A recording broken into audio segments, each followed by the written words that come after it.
Mana xudo xolasa 20 ga 18 joz ustunlarni tiklab qo'yganmiz.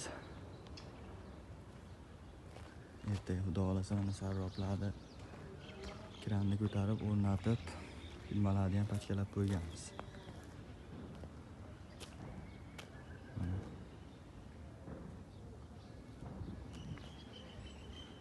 Narxlari kvadratini buni 180 mingdan 250 minggacha bo'ladi.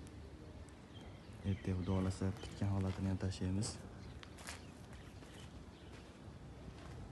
Orasi 180 dan qo'yilyapti.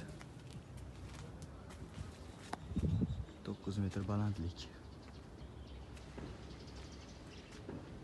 Bez ustini 20 metrgacha tashalgan. Mana firmalar.